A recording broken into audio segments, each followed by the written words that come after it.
Bonjour, bonjour peuple de Malia, bienvenue dans cette troisième vidéo de lecture et découverte des règles. Passez tout de suite votre chemin si vous pensez que je vais pouvoir, moi, à ce stade, vous apprendre les tenants et les aboutissants des règles de Malia. Ce n'est pas du tout le cas, je ne les connais pas moi-même ces règles. C'est le but de ces 8 vidéos qui vont s'enchaîner pour la lecture et réelle découverte en même temps que vous. Avant de démarrer, qu'est-ce que j'ai fait? Oui, j'ai commencé à mettre en œuvre le mémo. Donc mon mémo, comme je l'avais évoqué sur la précédente vidéo, je vais déjà commencer par m'intéresser de noter tous les attentions qui sont en rouge dans le bouquin, de règles pour me sensibiliser sur les points de règle importants. Donc voilà, comme d'hab, le mémo Word puis transformé en PDF histoire de que ce soit visuellement plus propre. Et alors là, je classe par mots-clés importants dans l'ordre alphabétique. Tout bêtement, c'est quand même plus facile. Après, je ne sais pas comment je vais formuler mon mémo, c'est-à-dire ou bien reprendre par l'ordre du livre de règles, ou alors en fonctionnant par mots-clés. Donc V, voyage, ce sera plutôt à la fin. C, combat, c'est plutôt au début. On n'en est pas là. Encore faut-il avancer parce que là, on va attaquer. Attaquons la page 24. Oui, c'est bien ça. On descend pour aller page 24. Je vous le rappelle, sur 70 pages. 80 pages imprimées, mais les 10 dernières pages concernent les glossaires des icônes et différents mémos. Là, j'en suis à la page 13. Non, on continue. Alors, ce qu'on a vu dans la vidéo numéro 2 était relativement intéressant par rapport au livret. Je vous y renvoie si vous n'avez pas vu. C'est vrai que la conception des livrets est quand même bien pensée, et puis on avait eu le déroulement d'une partie histoire de déblayer le terrain. Alors justement, tiens, en parlant de terrain, on en a un qui, je l'aurais espéré initialement, un terrain plus grand que ce que nous est proposé dans la boîte de base, mais j'en veux toujours plus. Alors, oui, comment on va s'organiser correctement? Ce terrain, c'est ça, pour nos phases de voyage. On décale, on met comme ça. Ça, c'est ma petite barquette dans laquelle il y a tous les éléments de la phase de voyage. Alors vous, les gars, pour l'instant, nous n'avons pas besoin de vos services. Hop, on se pousse. Toi, le pied qui pue, tu étais là. Ouais, ça peut être suffisant de mettre ça comme ça. Alors, cette phase de voyage. Ah oui, pour en finir, pardon. Je m'enflamme, mais ça, c'est le plateau région, tout bêtement. Et non, il n'est pas rectal-versal. C'est vraiment que cette face-là. Alors, c'est réducteur quand je dis que cette face-là. On ne sait pas encore tout ce que l'on va pouvoir faire dans cette région. Si ça se trouve, si on stationne dans l'hexagone 17, là, avec de la forêt, et ben, à plusieurs reprises, on pourra faire des interactions dans l'hexagone 17. Donc, ça ne veut rien dire d'avoir un pseudo petit plateau. Mais c'est vrai qu'on est plus habitué à des grandes cartes. Je fais référence à Bedford, Strundvang, par exemple. Allez, phase de voyage. On attaque, on est un petit peu sérieux sur la chaîne. La phase voyage correspond au moment où votre groupe de héros parcourt les terres de Malia. Cette phase se joue sur le plateau région. Durant cette phase, les héros se déplacent de terrain en terrain pour tenter d'accomplir leur mission.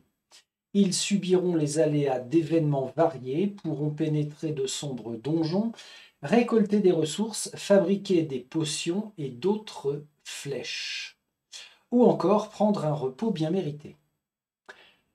La phase voyage commence ou continue lorsque votre livret d'aventure vous indiquera de le fermer et de commencer ou reprendre votre voyage, notamment lorsque vous verrez l'icône ci-contre ici. Donc à chaque fois qu'on voit ça, on se stoppe et on bascule sur le plateau voyage. Alors tiens, d'ailleurs, j'avais pas percuté, mais dans voyage en terre du milieu, justement, c'est l'inverse. On a un grand plateau de... avec les tuiles, on a un grand plateau de région et on fait un focus parfois sur une zone de combat avec petit plateau de combat. Est-ce que c'est vraiment l'inverse? Pas forcément, non, pour le coup. Mais voilà, parallèle avec Voyage en terre du milieu. Ok. Présentation des éléments de la phase. Mise en place. Prenez le plateau région. Celui-ci. Ainsi que le jeton groupe. Alors, oui, le jeton groupe, c'est celui-là. Je pense que pendant ma phase de gameplay, pendant mes parties, je prendrai plutôt un des héros non sélectionnés, histoire d'avoir quelque chose de plus visible et sympa sur nos régions. Bon, pour l'instant, on s'en tient à ce qu'il nous demande. Le jeton groupe. Votre livret en cours vous indiquera où le placer. Ben oui, peut-être qu'on va finir une phase en 36. Pourquoi pas. Prenez le plateau voyage, ça c'est fait. Ah non, pardon, ça c'est le plateau région. Maintenant, prenez le plateau voyage qui est composé de deux parties comme ceci. Alors, ça implique de faire de la place comme ça. Tac. Ah ouais, si on peut se permettre d'en prendre de la place. Ça, c'était en point 3. Le jeton météo, c'est le gros jeton là. Soleil, nuageux, pluie. Sur leur emplacement respectif, on est d'accord que ça vient ici. Ensuite, prenez les pioches des cartes jour et nuit. Ah, mais oui, ça veut dire que ces cartes-là, je vais plutôt les regrouper avec tous ces éléments. Donc, carte, on a dit carte jour, carte nuit. Crac, crac. On se fait un truc comme ça. Ensuite, prenez les cartes événements.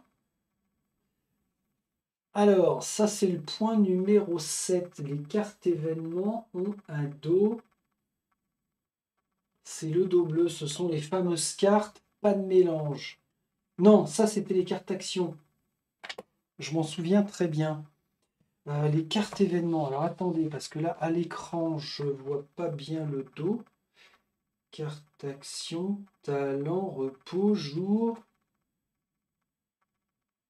Ah oui, je chouinais aussi parce que gna gna gna, il n'y a que 8 cartes événements de proposer dans le jeu. Voilà, c'est ça. Donc ça, c'est lié aux phases de voyage aussi. On pose là. Dac. Retirer la carte avec le symbole. Alors A, B, C, D, E, F. Oui, bon, c'est pas un symbole. Ah si, c'était censé être un symbole. Ah ouais, F. On l'a là. Donc celle-ci, on la retire. Ok. Puis, j'ai bien lu ça. Mélangez les cartes restantes et placez-les à côté du plateau. Ok. Gardez à portée les cartes repos, fabrication, jetons, voyage, ainsi que la roue d'exploration que vous aviez rangée sous vos tuiles et que vous n'aviez pas retrouvée tout de suite. Il parle de cette roue-là, on est bien d'accord. Ça, c'est si vous avez suivi les précédentes vidéos. Ok. Alors, carte repos. C'est la 8. La carte repos, c'est celle-ci. Carte fabrication, c'est la grande là. Les jetons voyage en 10. Ah oui, oui, oui, c'est pas des pieds qui puent, ce sont les jetons voyage. Tac, Tac, et le titan, je le laisse dedans puisque au début du livret, on nous dit de ne pas l'utiliser quand on commence une campagne. Et donc tout ça, on garde à portée. Bon, bah à portée, ça retourne dans la box. D'autres éléments pourront s'ajouter à cette phase, notamment les différents livrets dans lesquels se dérouleront vos aventures. Voilà, donc là, avec le schéma, on a tout ce qu'il faut. Ok. Ensuite, attention, ne rangez pas le matériel de la phase voyage lorsque vous passez à une autre phase, sauf si cela est clairement stipulé. Si vous décidiez quand même de ranger par manque de place, faites une sauvegarde, voire sauvegarde et reprendre la partie page 22. Ah ouais, parce que pendant qu'on se balade lors de nos phases de voyage, il peut se produire une rencontre. On bascule par exemple dans le livret d'exploration. Mais tant qu'elle n'est pas résolue, il faut que tout reste en place. Parce que la météo est toujours active, il peut y avoir des éléments, notamment on avait vu que on pouvait poser des cristaux aussi sur le plateau région. Donc, important de laisser le plateau le maximum en l'état. Le plateau région représente la région des terres de Malia dans laquelle évoluent les héros. Les hexagones représentent chacun un type de terrain. On a forêt, plaine, montagne, marais, mer, cité. Donc pas mal de diversité. En cité, on en a 2, 4 et peut-être une 5e ici. Visuellement, on a bien l'impression que cela ressemble à une cité. Et sinon, on a de la mer. Alors ça, c'est de la mer. C'est là où pour moi c'est très bizarre. On nous vend quelque chose comme étant les terres de Malia. Mais ça, pour moi, c'est pas un monde entier.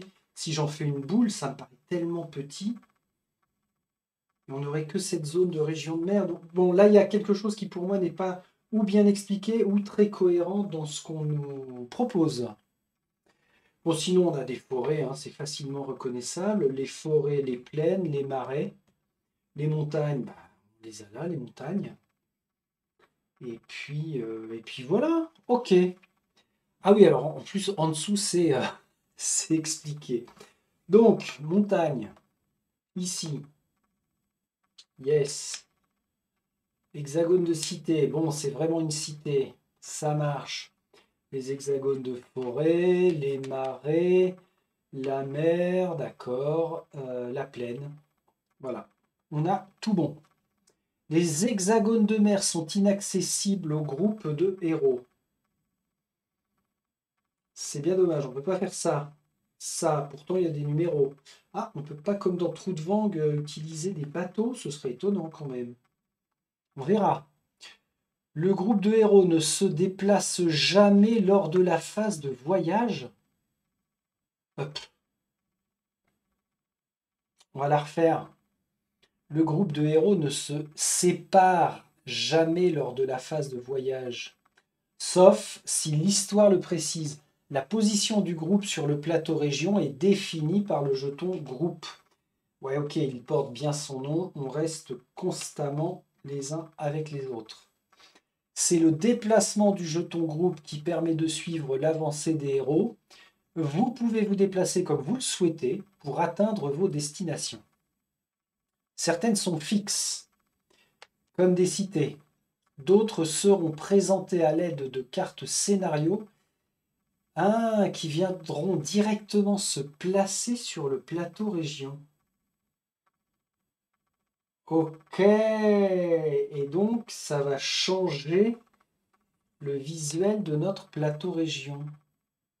Ah oui, voilà, on a l'exemple en dessous.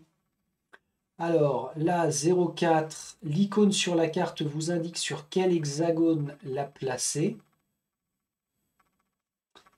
Et donc, tant que la carte est en jeu, elle fait partie du plateau région.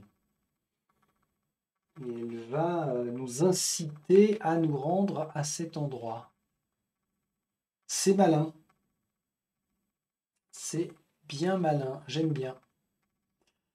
Au moment où votre jeton groupe entre dans un hexagone possédant un numéro de chapitre, que ce soit sur le plateau même ou sur une carte scénario, vous devez vous rendre immédiatement au chapitre correspondant dans le livret en cours. Ça, on l'avait vu, donc on a déjà des chapitres à aller voir quand on arrive dans les 5 différentes cités.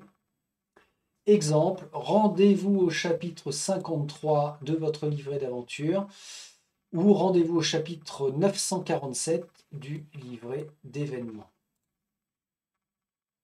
Alors là, il faisait référence, oui, ok, au plateau région. Maintenant, le plateau voyage. Bah, tiens, reviens vers nous, que l'on te détaille. Le plateau voyage représente l'avancée de la journée lors du voyage des héros. Ah ok, on va raisonner en journée. Il comporte aussi des informations relatives à la météo. Différentes cartes vont y être associées pour créer des événements aléatoires. Ok. Et simuler le temps qui passe. Alors, le jeton météo ici. Dans le coin supérieur gauche, on y trouve le jeton météo. Ce jeton permet de savoir s'il fait beau ou mauvais temps, en fonction de la face sur laquelle il se trouve. Beau temps, mauvais temps. Alors, il aurait pu être plus sombre, pour pas seulement se référer à cette icône de flotte, mais vraiment très ensoleillé, et puis là, caractère un peu plus orageux. Alors que là, vous voyez, en fond, on a les deux mêmes types. Bon, ceci dit, on a le symbole là, on le saura. Alors, en fonction de la météo, le déplacement sur le plateau région sera plus ou moins difficile. Après, on a les emplacements des cartes voyage.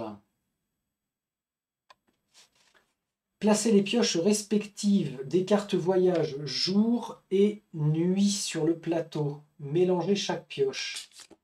C'est fait. Là, nous avons le jour. C'est fait. Là, nous avons la nuit. Ah bah, c'est bien, ils ont chacun leur emplacement.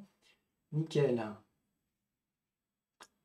Alors, les différentes cartes seront non, emplacement des cartes voyage, on a dit. Ces cartes vous indiqueront l'allure à laquelle le groupe se déplace, passe à côté d'un village ou encore déclenche un événement. Et puis, on a en C, là, le déroulement de la journée.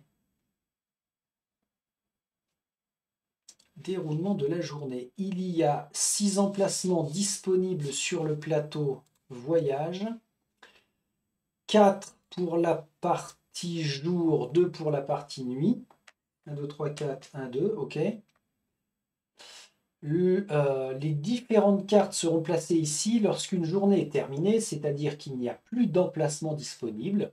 Les cartes sont remélangées dans leurs pioches respectives et une nouvelle journée commence. Voire fin de journée, recommencer une nouvelle. À ce moment-là, placer un cristal dans l'emplacement D, cela sert à compter les jours qui passent. Est-ce que ça ne serait pas ici l'emplacement D? J'ai envie de dire que oui, c'est ça. Donc, déroulement d'une journée. Les cartes, donc c'est ces cartes-là. On va nous l'expliquer, hein, mais elles viennent là, sous l'emplacement. Quand une journée se termine, tac, je chope un cristal. Il s'est écoulé un jour. Bah, tiens, reste là, toi. En mémo. Jeton voyage. On en a 3. À côté du plateau région se trouvent les jetons voyage. Ces jetons se gagnent au fil des livrets ou directement via les cartes de voyage et permettent au groupe de se déplacer.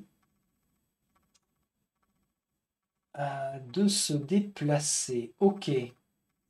Attention, il n'y a que 3 jetons voyage en tout. Utilisez-les à bon escient. Si une action vous indique d'en gagner, mais que vous en avez déjà 3 dans votre zone de jeu, le gain est perdu.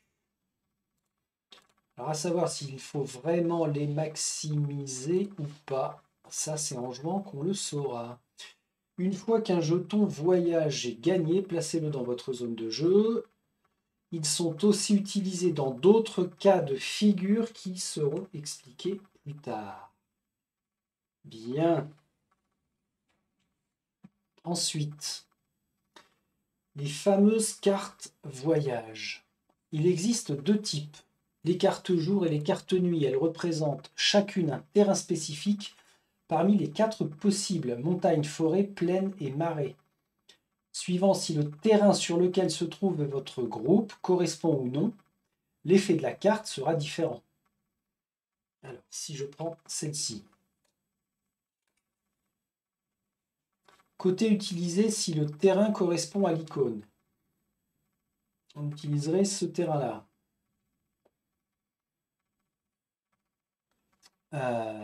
Si la première partie permettant de créer un événement aléatoire. Ici, la première partie permettant de créer un événement aléatoire.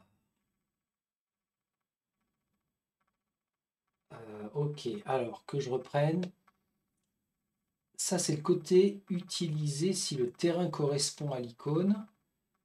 Et quand on fait ça, côté utilisé si le terrain ne correspond pas. Ici, différents effets possibles, gain de jetons, voyage, changement de météo, etc. Si le côté utilisé le permet, les cartes s'associent aux cartes événements pour créer une entrée de chapitre qui sera votre événement pour ces cartes-ci. Là, par exemple, on a 0,3. Ok. Et on en vient à l'utilisation des cartes événements. Les cartes événements, on a dit que c'était ça, ces 8 là. Ouais. Les cartes événements permettent de déterminer la seconde partie de l'entrée de l'événement en fonction du temps qu'il fait. Une entrée de chapitre reconstituée se trouve toujours dans le livret d'événements. Alors, le livret d'événements, pour mémoire, ce que l'on a vu hier, c'est ce gros pavé-là. Donc là, quand on aura associé deux numéros, ben on ira en 3000 quelque chose. Ah, pourquoi on n'a pas de 3000 quelque chose? Ah oui, d'accord, c'est du 0,3. Oui, ce sera 300. On ne compte pas le 0, ce sera 300 quelque chose. Ok. Donc, encore une fois, énorme pavé. Alors, carte événement, on y retourne. C'est celle-ci. Carte événement, numéro associé. Première partie. Le numéro associé. Pour créer une entrée d'événement, il faut associer une de ces parties de la carte à la carte voyage déjà en jeu. En B, tournez la carte. Pour connaître quel côté utiliser, il suffit de se référer à la météo actuelle. Suivant cette dernière, le principe est de tourner la carte dans le sens correspondant. Beau temps, mauvais temps. Là, j'ai un beau temps. Là, j'ai un mauvais temps. Là, j'ai un mauvais temps. Là, j'ai un beau temps.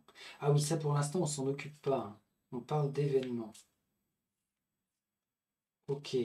Et oui, j'allais dire, faut les mettre à chaque fois dans le bon ordre. On s'en fout, enfin dans le bon sens. On s'en fout, puisque si j'ai une météo mauvais temps, je pioche la carte, mauvais temps, crac, je reste comme ça. C'était cette entrée-là, ça fait 308. C'est ça que ça ferait.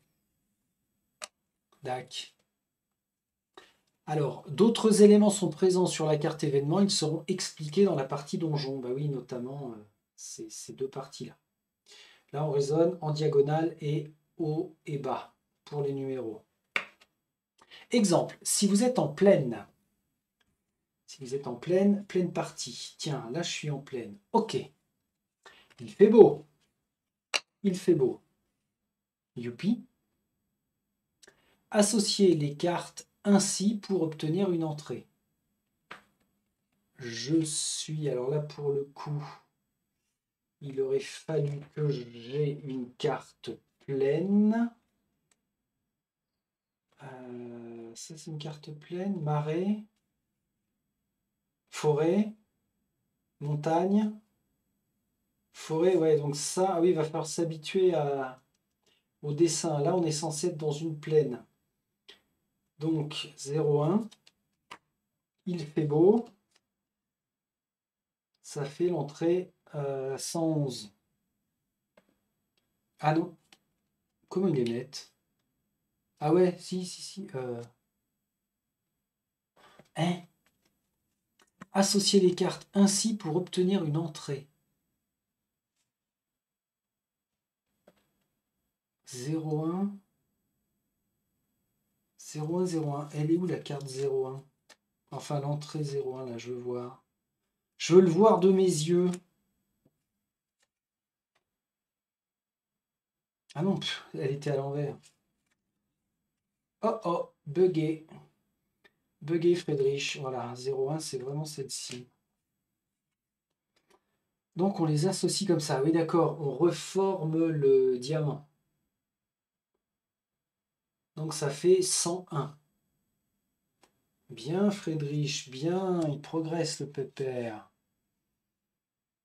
J'ai rien oublié sur cette page-là. Il y avait plein d'infos. J'ai fait plein de micro-pauses pour bien comprendre. Non, ok. Ok. Bon, après, là, c'est de la découverte manipulation. Hein, donc, forcément, je comprends bien que ça va être super intuitif. Hein. On pioche la carte. Où est-ce qu'on se trouve? J'utilise le haut ou je la retourne. J'utilise le bas si la région ne correspond pas. Si ça correspond, je prends une carte événement, j'associe et ça nous renvoie à une entrée. Alors, ça, c'était pour le déroulement de la journée et l'explication des cartes, voyage et événements. Mais maintenant, comment se déroule la phase voyage? Pendant cette phase, vous aurez le choix de réaliser plusieurs actions. Vous pourrez piocher une carte voyage, vous déplacer, utiliser la carte repos, récolter et fabriquer. Ces étapes ne sont pas toutes obligatoires et vous pouvez les réaliser si vous le souhaitez ou pouvez. Résumé, piochez une carte voyage, jour, nuit, repos. Utilisez la carte repos, page suivante. Appliquez les effets ou déclenchez un événement. Si un événement est déclenché, piochez une carte événement et la résoudre. Et en facultatif, on peut se déplacer, faire de la récolte, de la fabrication ou nous reposer. Ok, alors là, piocher une carte voyage, c'est la première étape de la phase. Pour voyager, vous devez piocher une carte voyage correspondant à la période de la journée dans laquelle vous vous trouvez. Jour ou nuit. Donc, 4 cartes en jour, enfin, 4 icônes en jour, 2 icônes en nuit. Chaque carte est glissée sous le prochain emplacement disponible du plateau. La carte sera glissée d'un côté ou d'un autre suivant si elle remplit la condition demandée. Il y a deux possibilités. Si le terrain ne correspond pas à celui représenté sous le jeton groupe, la carte est tournée à 180 degrés et glissée sous le premier emplacement dispo. Le plateau recouvrant ainsi l'illustration. On reprend. Ça ne correspond pas. On est en cité. Ça ne correspond pas. On pivote la carte 180 degrés. On vient la placer. Alors pour le coup, il faudra plus que ce plateau-là soit en bas du plateau région. Oups. Et qu'est-ce qu'on a dit? Oui, c'est ça. Si ça ne correspond pas, on la fait pivoter à 180 degrés. Exemple, les joueurs piochent une carte voyage, il s'agit d'une carte pleine. Le groupe étant placé sur un hexagone de forêt, la carte est retournée avant d'être placée sous le plateau voyage. À ce moment-là, il n'y a pas d'événement de déclencher. Il vous suffit d'observer la carte et la résoudre, et résoudre les éventuels effets inscrits sur cette partie de carte. Focus sur les effets possibles des cartes voyage. En premier, on peut avoir un changement de météo. Si indiqué, tournez le jeton météo sur la face demandée. Si le jeton est déjà placé sur cette face, ne faites rien. D'accord, là, on a l'icône mauvais temps. Si on avait beau temps, on retourne. Mais si on était déjà en mauvais temps, on ne touche à rien. Ok, ça c'est clair. Changement de météo. Ah, c'est tout? D'accord. Ah oui, puis après, on a obtenir un jeton voyage. Sans condition, récupérer simplement un jeton voyage. Cette option est cumulable avec les autres options ci-dessous. On peut obtenir un jeton voyage avec une condition de terrain. Si votre groupe se trouve sur le terrain représenté, vous pouvez récupérer un jeton voyage. Si votre groupe est sur un hexagone montagne, prenez un jeton. Ouais. Encore une fois, hein, les iconographies, il va falloir se les infuser. Deuxième condition, un emplacement du plateau de voyage. Si la carte est placée dans l'emplacement demandé du plateau, au bon moment de la journée, vous pouvez récupérer un jeton voyage. Ici, donc, il s'agit de cet emplacement. Prenez un jeton. Et la troisième condition, se rendre au village. Ici, vous devez faire un choix. Soit vous récupérez un jeton voyage, soit vous prenez l'option de vous rendre au village. C'est l'un ou l'autre. Pas les deux. D'accord. Après, possibilité 2 si le terrain correspond. Et là, on parle toujours de la fameuse carte voyage. Hein. On est à l'étape de nuit-jour. Si le terrain correspond à celui représenté sous le jeton groupe, la carte est directement glissée sous le premier emplacement disponible. Donc cette fois-ci, on voit l'image. On ne s'occupe plus de la partie basse. Ne laissant apparaître que l'illustration, c'est bien ça. Les joueurs piochent une carte voyage, il s'agit d'une carte pleine, le groupe étant placé sur un hexagone de plaine. Là, on dirait. Il s'agit d'une carte pleine. Le groupe étant placé, là, la carte est placée sous le plateau voyage. Bien. Dans ce cas, la première carte événement est piochée.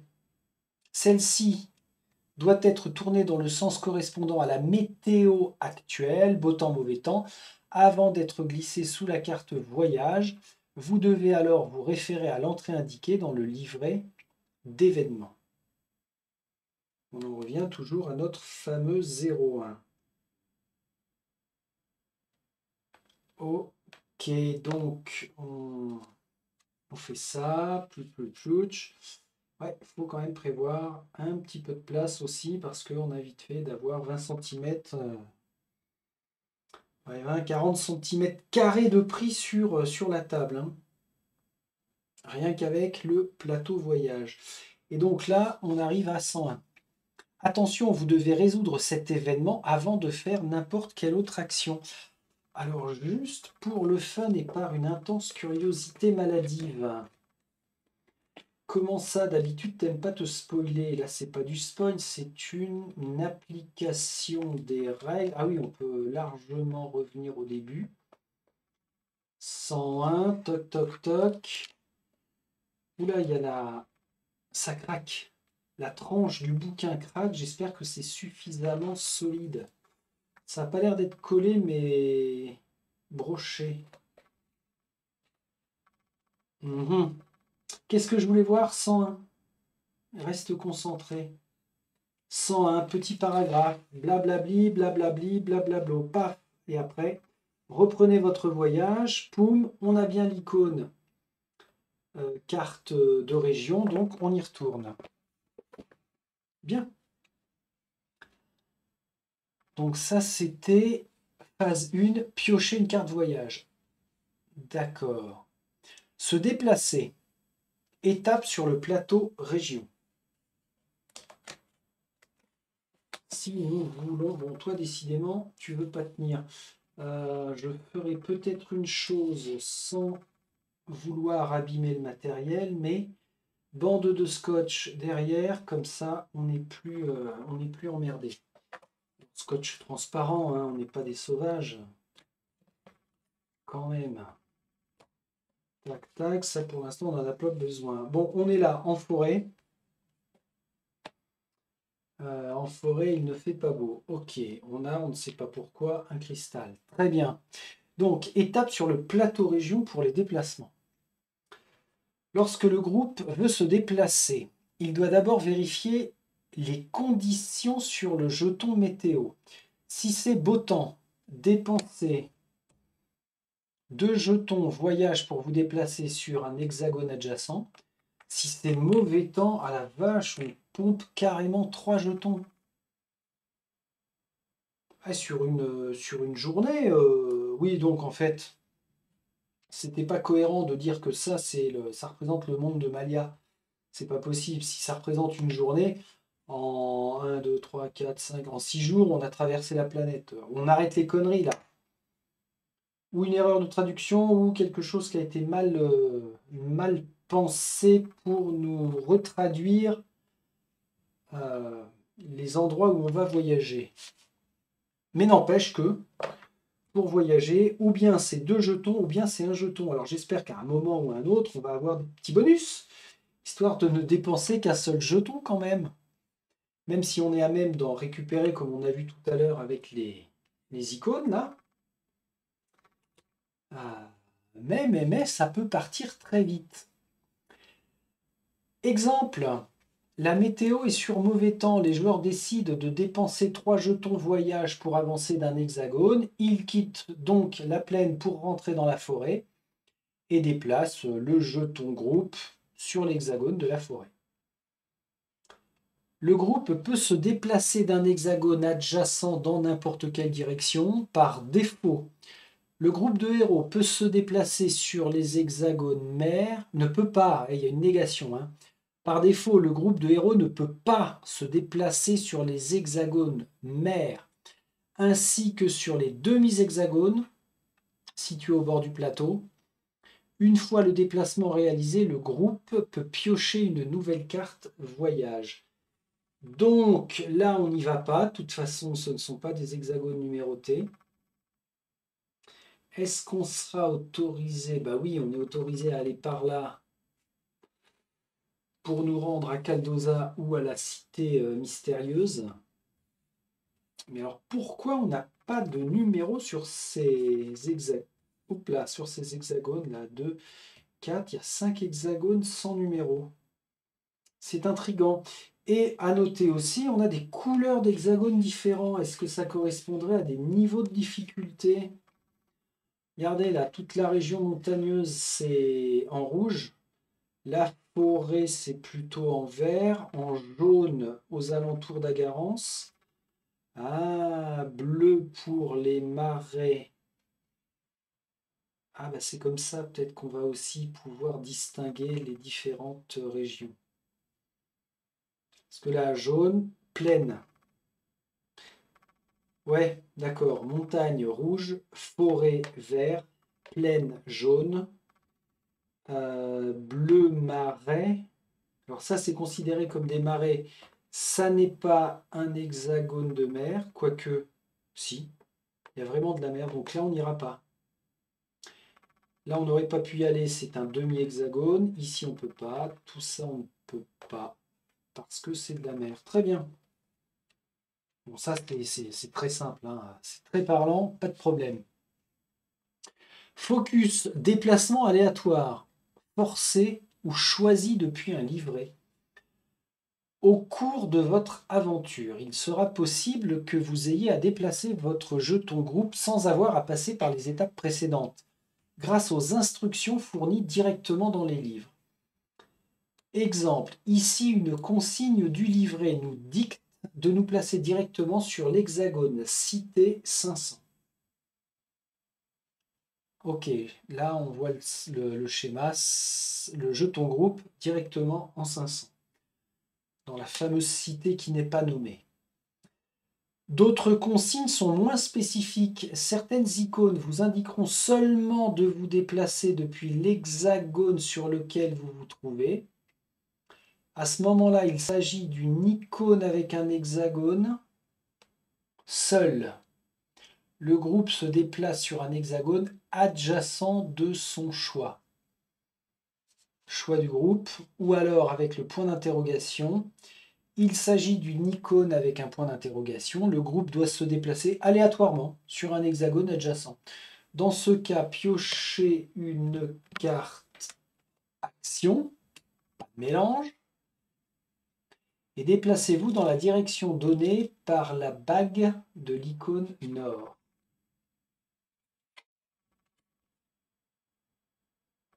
D'accord, voilà, ça avec le N de nord, ça nous permet de savoir que en étant ici, on vient là. Déplacement aléatoire. Et la carte est défaussée. Donc oui, on a l'utilisation ici, l'utilisation pour la gemme, l'utilisation pour les déplacements aléatoires. Ça veut dire qu'effectivement, ce paquet-là va tourner vraiment, vraiment beaucoup. Ok, déplacement aléatoire. Et toutes les directions possibles, bah oui, nord, sud, est, ouest, nord-est, nord-ouest, sud-est, sud-ouest. Exemple. Si le groupe devait sortir du plateau ou arriver sur une case de mer, vous devez piocher une nouvelle carte. Ouais, d'accord. Donc là, on nous demande de faire un déplacement aléatoire. On pioche une carte action. Ça nous demande d'aller au nord-est. Et bah paf, on se déplace. Oh, un joli dessin de campement. Ah, là, on a un dessin de campement, donc on squatte la nature, alors qu'en dessous, c'est un dessin, on prendrait bien un repos dans une auberge. Utiliser la carte repos, justement. Alors, la carte repos, c'était... Est-ce que c'était ça? Ouais. C'est quoi ça? C'est le dessin d'un oreiller? Peut-être. Un oreiller et un rouleau de parchemin. Alors, la carte repos est une carte qui fonctionne exactement comme une carte de voyage. Avec le contre-jour, la caméra a du mal à focus. Et ben voilà, quand tu veux, petite coquine.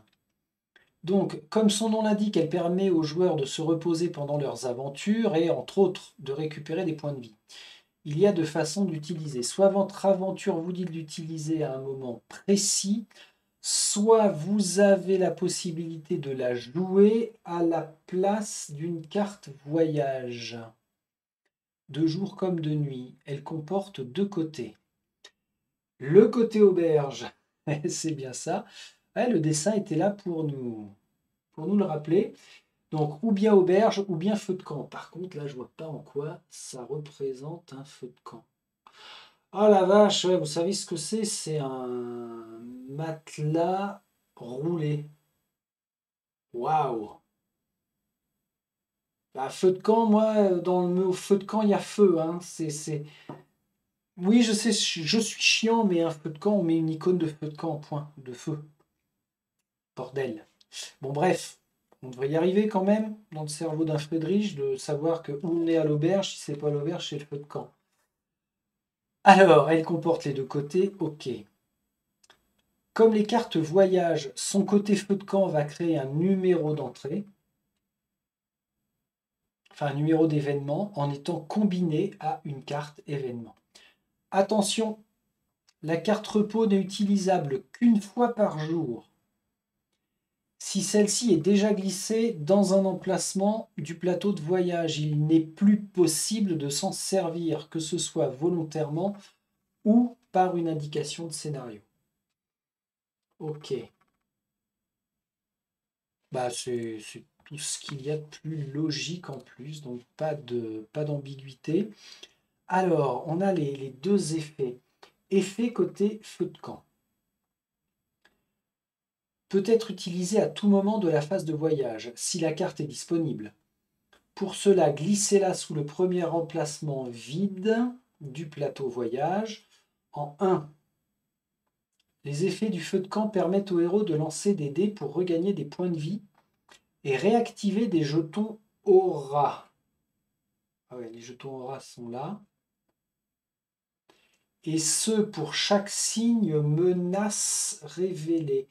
Là, on a des signes menaces révélés. S'il fait nuit, les phases spéciales des dés d'infiltration sont activées et valent 3 menaces. Ouais. Donc en haut, c'est lancer les dés pour regagner des points de vie. En bas, c'est pour regagner de l'aura. On a de la menace là, ouais. Alors il y a un exemple, hein. Ou pas. Lorsque le côté feu de camp est joué, et après avoir appliqué ses effets, vous devez piocher une carte événement. Elle s'oriente et se glisse selon la météo actuelle, de la même façon qu'une carte voyage. Puis vous devez vous rendre à l'entrée ainsi reconstituée dans le livre d'événements. Je suppose que par moment, l'association des deux numéros nous dira tout est calme, dormez tranquille. Ce qui serait bien, parce que ça permet de se dire waouh, c'est bon. Là, on va pouvoir enchaîner parce qu'on n'avait pas forcément envie d'être confronté à quelque chose. J'espère qu'il y a quelques laps de temps comme ça. Ça, c'était quand on campe en pleine nature. Par contre, si nous nous rendons dans une auberge, n'est accessible que de deux façons, par le biais d'un livret qui vous l'indique, ou lorsque vous accédez au village sur la roue d'exploration. Quand on accède au village... Ouh la vache, ah oui. Toc, toc, toc. Moi, je veux bien dire ah oui, mais... Ah oui, c'est qu'il y a vraiment deux côtés, oui, bien sûr. Quand on accède au village sur la roue d'exploration. Bon, ils vont nous l'expliquer plus tard. Là, on voit qu'on a des segments 1, 2, 3, 4. Bon. Donc ça, c'est pour dire qu'on ne peut l'utiliser que lorsque la roue nous le demande ou alors par le biais d'un délivré. Les effets du côté auberge sont similaires au feu de camp. La différence, c'est que les héros récupèrent tous leurs points de vie et peuvent réactiver tous leurs jetons aura sans lancer de dés. Ouais, c'est beaucoup plus sécure. Ah oui, infini, infini. Lorsque la carte est utilisée, le groupe reprend son voyage. La carte repos est également placée dans le premier emplacement vide du plateau voyage. Il ne faut pas lui associer de carte événement à ce moment-là. Donc on peut subir un événement seulement en pleine nature. En plus de pouvoir récupérer un nombre de points de vie, jetons aura, aléatoirement. Alors que là, l'auberge, il ne se passe rien et on est en full. Focus le village. Ah. Alors, cette carte-là, en fait, va pas loin des autres paquets de cartes. Jour, nuit, météo. Par contre, la fameuse roue, là, le village se trouve sur le verso de la roue d'exploration. D'accord, c'est vraiment deux éléments distincts. Alors, dis-nous tout. Ici, les joueurs peuvent choisir de prendre un jeton voyage ou se rendre au village. Ah oui, dans le cas d'un résultat de carte météo. Je veux voir. Ici, les joueurs peuvent choisir de prendre un jeton voyage ou se rendre au village. T'es où? T'es où? T'es où? Ah, c'est ça! Ah, mais tiens-le dans le bon sens. Ça représente un village. Waouh, je vois pas trop. Oui, d'accord, on a le dessin de bâtiment. De toute façon, il n'y a pas 50 000 options, hein. Et plus je parle des icônes, plus je vois qu'ils sont quand même relativement intuitifs. Tac, tac, ouais, y a pas moyen de se tromper. Ça, c'est forcément l'icône village. Donc pour un jeton voyage, on peut se rendre dans un village. Lorsque l'option village est validée, les héros peuvent utiliser la roue en 4 étapes qui doivent être réalisées dans l'ordre. Ces étapes peuvent être ignorées si les héros ne veulent pas ou ne peuvent pas les faire. D'où le 1, 2, 3, 4. En 1, on a le marché. Un marché est à disposition des joueurs dès qu'ils arrivent au village. En plus d'un marché classique, ça ce sera vu page 68, celui-ci propose au groupe de vendre ses ressources, plantes et matières autant de fois que les héros le veulent ou le peuvent. Alors, si on dépense de l'or, on peut prendre 4 objets normaux et 3 cartes armes. Ça c'est quoi? Ah oui, ça c'est la vente.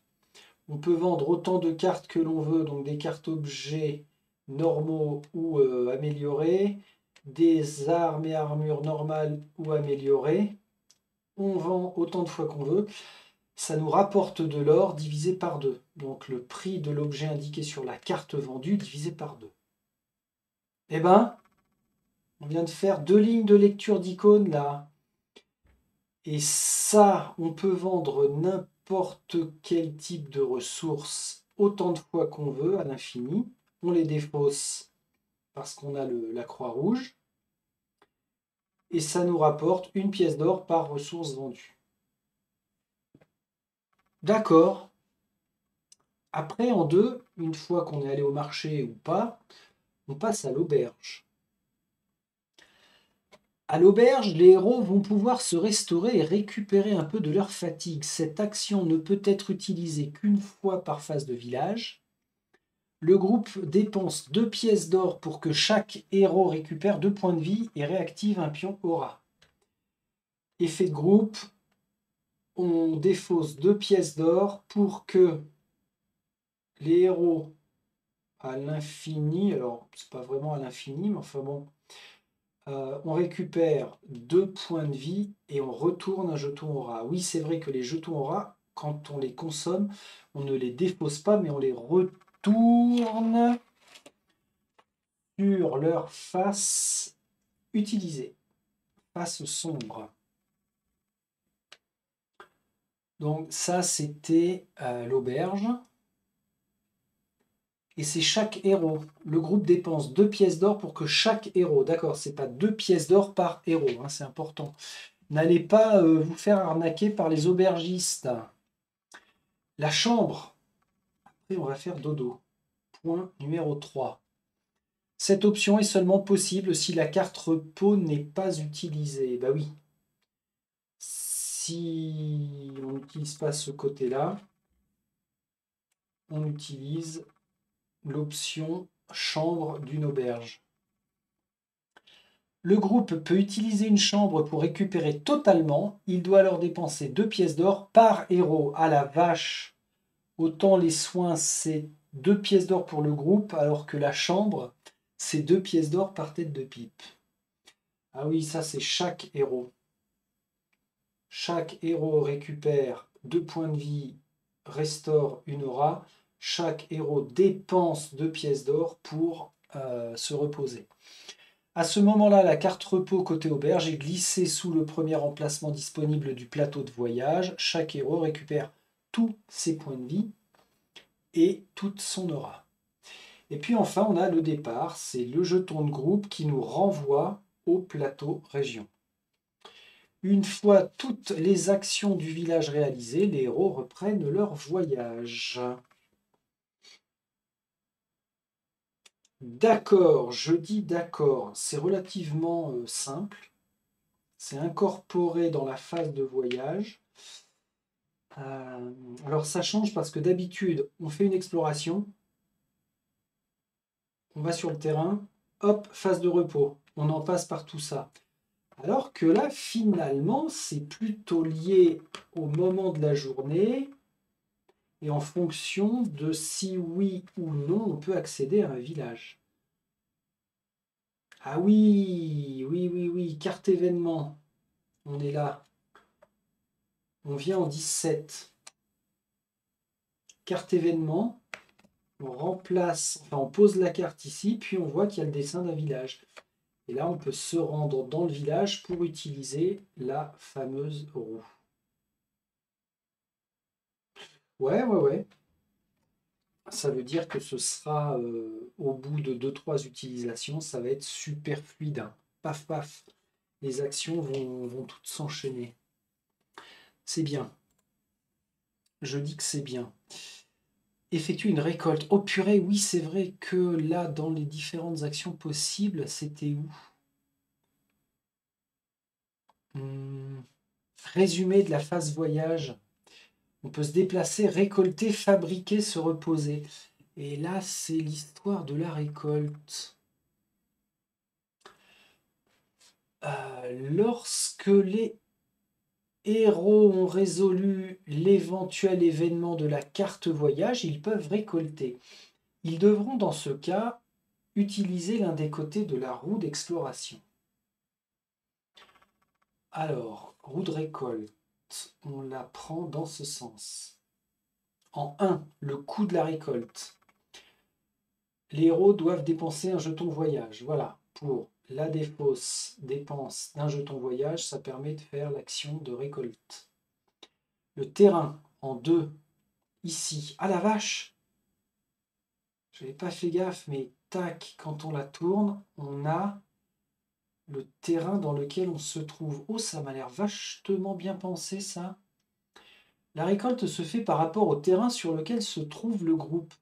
Les joueurs vont donc tourner la roue pour qu'elle corresponde au terrain du plateau de région. Et où là, je suis dans la forêt.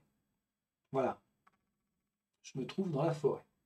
J'ai dépensé mon jeton voyage et je me trouve dans la forêt. Comment récolter?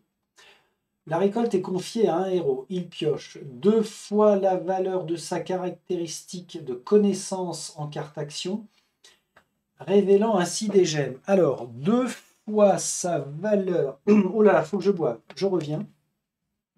À tout de suite. Voilà, j'espère que ça va aller mieux.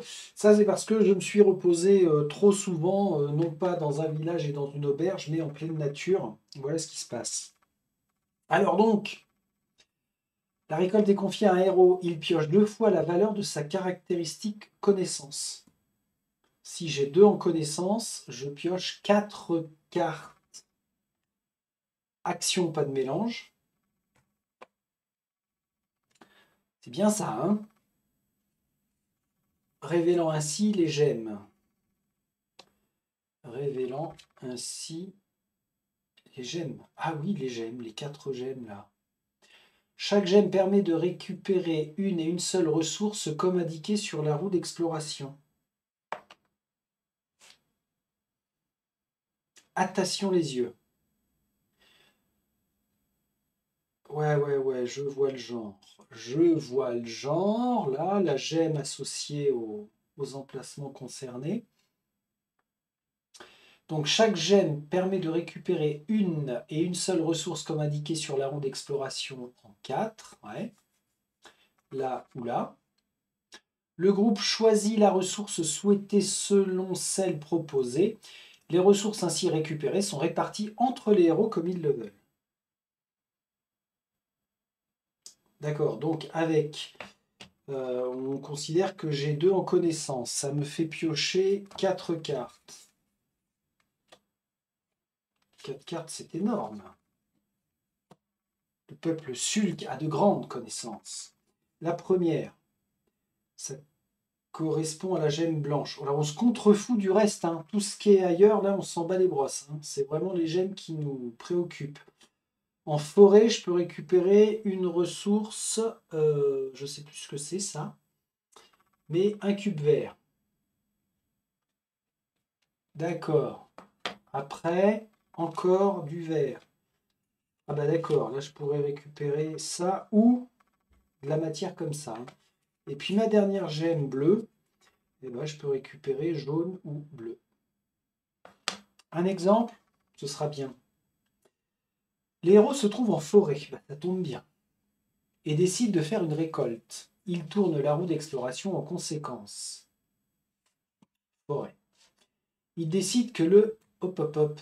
Ils décident que le Yoctal fera la récolte, car il a le plus haut niveau de connaissance. Il pioche donc 2 fois 2, 4, 2 fois 2 cartes action et récupère les ressources.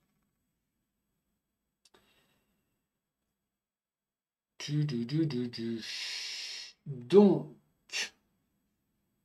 là on a gemme bleue, il prend un cube bleu, gemme noire, il récupère cube noir.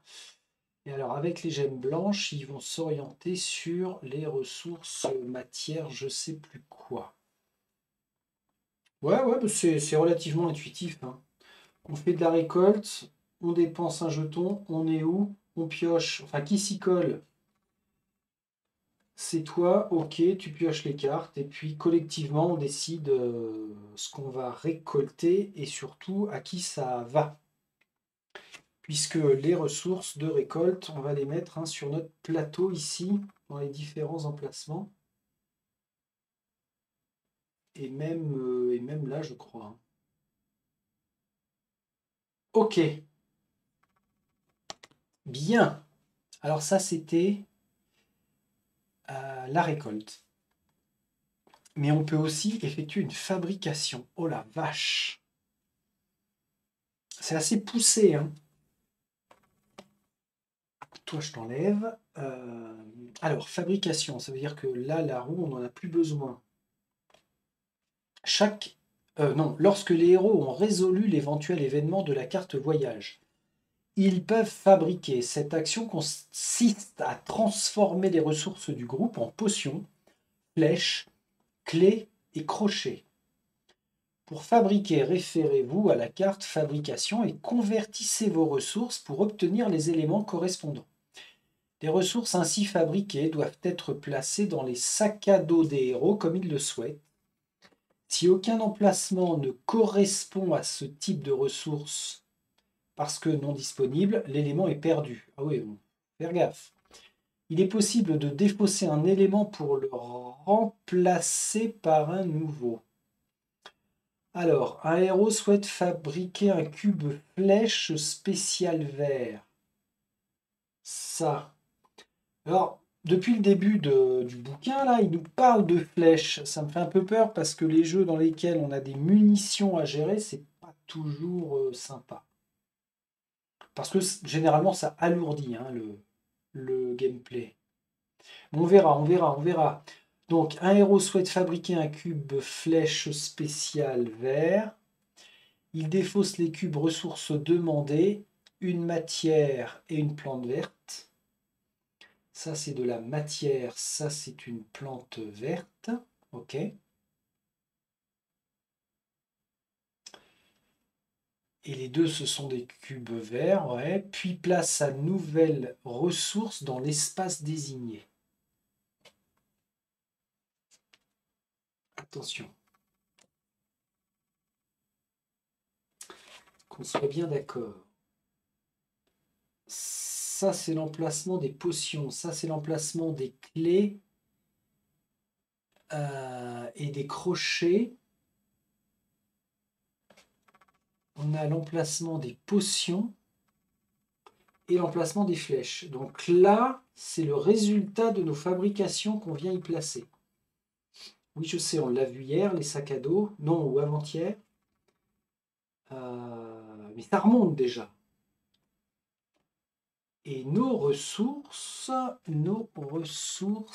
on voit qu'on les a ici pour la matière et ici pour les éléments de nature. Bon, il va falloir réviser, hein, bien sûr, hein. Mais sur le principe, c'est ça. Bah, on craft, hein. Alors, qu'est-ce qu'on peut crafter, la vache? Il y a plein de trucs. Une potion verte, une potion rouge, une potion jaune. Bon, déjà, on peut fabriquer 3 types de potions différents. Sachant que... Ah oui, le lien est là, hein. Si on crafte une potion jaune et qu'on boit une potion jaune, on récupère 2 points de santé. Si on crafte une potion rouge et qu'on la boit, c'est 4 points de santé. Si on crafte une potion verte et qu'on la consomme, on retourne face visible 2 jetons aura. Bon, voilà, il n'y a pas plus, hein. Après, on peut faire des crochets et clés violettes ou bien bleues, voire même 2. Des flèches spéciales jaunes, vertes ou rouges. Je suis bien curieux de savoir ce que c'est que ces histoires de flèches, parce que si on peut en crafter avec des couleurs aussi différentes, ça veut dire qu'il va y avoir des super utilisations. Alors une astuce, c'est bien parce que c'est vous. La fabrication est collective. Vous pouvez vous transmettre les ressources d'un héros à l'autre. Ouais, d'accord. Ce qui est plutôt bien pensé, hein, là, sur un pur jeu coop. Bon, fin d'une journée et en recommencer une nouvelle. Mais oui, c'est vrai que là, on a de quoi. Alors, comment on comptabilisait les journées déjà? Ah oui, c'était les cristaux, là. On vient de finir une journée, on a fait plein de trucs. On a dormi dehors parce qu'il n'y avait pas de village à proximité. On a envoyé le Sulk faire des récoltes parce que, franchement, sa conversation, elle est plutôt pénible. En fait, il croit qu'on a entièrement confiance en lui, mais c'est pas ça du tout. Et puis au final, par rapport à ce qui nous a ramené suite à la récolte, on a fabriqué plein de trucs. Ah bah ça c'était une bonne journée. Donc, fin d'une journée et en recommencer une nouvelle. Les emplacements du plateau de voyage vont se remplir peu à peu. Lorsqu'il n'y a plus d'emplacement disponible pour y glisser une nouvelle carte, la journée est terminée. Dans ce cas, suivez les 2 étapes suivantes. Placez un cristal dans l'emplacement du plateau voyage. Chaque cristal représente une journée écoulée. Cela permet de compter le nombre de jours qu'un voyage vous a pris. Ouais. Ouais. Il faudra bien que je remette tout ça dans l'ordre. Et donc, en deuxième étape de fin de journée, récupérez toutes les cartes utilisées pour la journée, mélangez-les dans les paquets pioches respectifs. Jour, nuit, événement. Si la carte repos en fait partie, elle devient de nouveau disponible. Une nouvelle journée commence en piochant de nouveau une carte voyage ou en plaçant la carte repos. Ah d'accord, on finit la journée. Le jour se lève, on glandouille un peu, tiens. Lorsque vous avez atteint votre destination et sans contre-indication, conservez les éléments du plateau voyage visible. Ah ouais, au maximum toujours, hein. Les informations météo actuelles, etc. pouvant être utiles. OK. Alors, OK avec, voilà, vous l'avez senti, hein, mon cerveau se dégonfle un peu pour se poser. Ça m'amène à penser quoi ça? Ah oui, alors je vérifie, oui c'est ça. Prochaine vidéo, on va parler des tests de compétences. Mais là, déjà, l'assimilation de tout ce qui concerne le voyage, c'est déjà pas mal, hein. Ça offre beaucoup d'options. Ah oui, il y avait pas mal de pages. Donc ça offre beaucoup d'options qui vont tourner relativement rapidement puisque il y a des passages qui ne sont pas obligatoires, hein, notamment s'arrêter dans un village, la récolte, la fabrication. On a vite fait d'enlever 20 minutes, par exemple, si on zappe ces phases-là. Par contre, il peut se passer plein de choses. Vraiment, vraiment plein de choses. Donc tant que j'ai pas vraiment commencé à bien manipuler, je distingue pas trop le moment où on démarre notre voyage. Il se passe plein de trucs, mais la journée n'est toujours pas finie. C'est pas parce qu'on a un événement que on ne peut pas continuer d'avancer dans la journée. Donc voilà, tout ça, il va falloir que ça s'imbrique de la bonne façon. Mais pour une phase de voyage, on peut facilement y passer entre 45 minutes et peut-être 1 heure et demie, je ne sais pas. Je ne me rends pas compte. Et c'est là où les points de sauvegarde vont être à choisir avec vraiment un maximum de précision, mais c'est pas évident. Parce que si lors de notre journée on est confronté à bah tiens, il y a un événement qui nous renvoie dans le livret d'exploration, paf, il faut installer du terrain. Et donc on bascule sur le plateau de jeu. Pour se dire on va sauvegarder, bah si.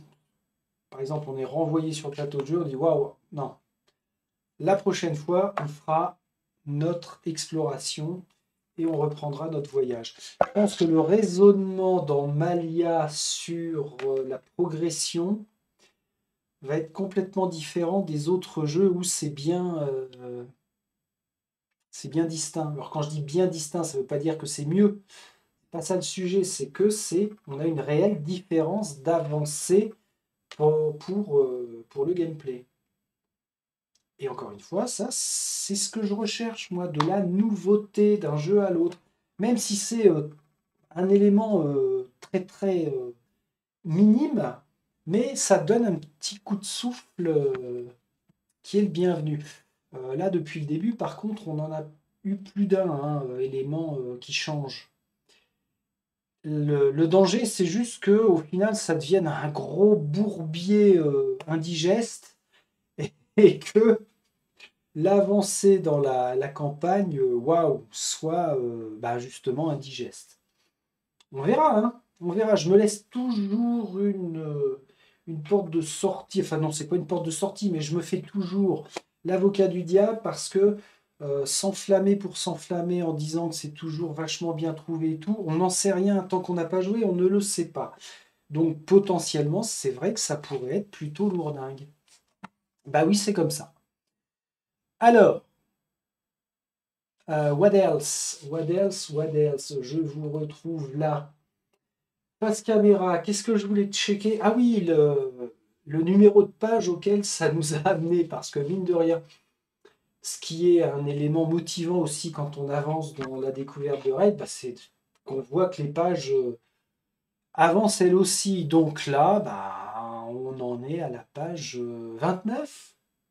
Nous sommes quasiment à la moitié.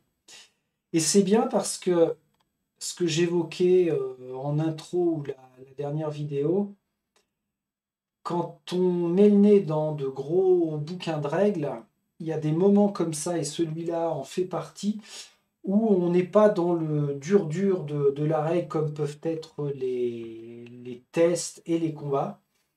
C'est des petits moments vraiment sympas, la petite bulle d'air là qui est vraiment fun à découvrir. Et puis surtout, ça fait cogiter. On aime la cogitation. Donc, eh bien, prochaine vidéo, les tests de compétences. Alors là, on aura du gros. Et c'est là où, pour moi, je vais voir si on a un gameplay qui peut être lourd. Ou alors, tout va se dérouler de façon très fluide. Ça a un impact sur est-ce qu'on prend 4 héros en solo ou est-ce que on se fait un petit duo pour démarrer et on a l'option de venir greffer un autre héros en cours de partie. Ça peut être pas bête, tiens, ça d'ailleurs. Ah, j'ai une petite idée qui germe. Pas qui gerbe, hein. Non, non, non. Imaginons. en roleplay. Je commence avec un duo. L'ancienne, bon, imaginons en roleplay. Je commence avec un duo. Le Yoctal et qui es-tu déjà? À quel peuple appartiens-tu, mademoiselle? La Wallen. Je commence avec le Yoctal et la Wallen. Tiens, on va le faire en simulation simultanée. Vous avez été gentil, vous le méritez. Paf, on démarre là. Et on se dit, bah tiens, à la première occasion, après quelques jours de voyage, on ira recruter notre ami qui est qui a quelques jours de notre point de départ. Comme ça, on commence en binôme, on voit les règles une fois, deux fois, trois fois séance, comment ça se déroule. Et puis, paf, on vient greffer notre ami c'est quoi, l'Urberg. Le Stéphane Urberg. Tac. Et puis, on voit comment ça se passe. Et là, encore une fois, ça va être selon comment sont plus ou moins lourdes les règles de test de compétences, les tests en général, et puis surtout les combats, combien de temps on va y passer, et puis la lourdeur éventuelle. Et bien ça fera l'objet de la prochaine session. Ben, j'espère que ça continue de vous plaire, hein, que vous en apprenez autant que moi. Je ne suis pas du tout démotivé par ce que nous avons lu depuis 3 vidéos. C'est même plutôt très encourageant. Et au fur et à mesure de l'avancée de cette lecture et découverte, Malia grimpe, comment on va dire, grappille des places dans la liste des futurs jeux à jouer, dans ma fameuse liste de gameplay, qui est changeante d'un mois sur l'autre. Mais là, c'est vrai que va commencer à se poser un sérieux problème de choix. Parce que je ne connais pas toujours Drunagor, hein, j'ai une furieuse envie aussi d'aller sur Frosthaven. Maladoum m'a semblé vraiment quand même très intéressant dans la version qu'il propose. Et puis on doit toujours recevoir la deuxième vague de Nova Etas en français. Ça, visiblement, c'est prévu sur novembre. Ça fait 4 gros jeux très attirants, très impliquants, très impactants. Et après ISS Vanguard, qu'est-ce que je fais? Ah si, pour temporiser, il y aurait éventuellement Dungeon Saga. C'était comment ton petit nom? Dungeon Saga Origins, qui propose une campagne sur 10 scénarios. On se pose, on les enchaîne, et puis ça permet après d'aller voir ce que l'on fera. Et on n'en est pas là. Est-ce que tu as fini la lecture du livre? Non. Donc, tu te concentres, on se dit normalement à demain au pire dans les 48 heures, je pense, pour la suite, j'allais dire de nos aventures, non pas du tout, de nos apprentissages. Il y a toujours un grand Z, en tout cas. Salut, salut.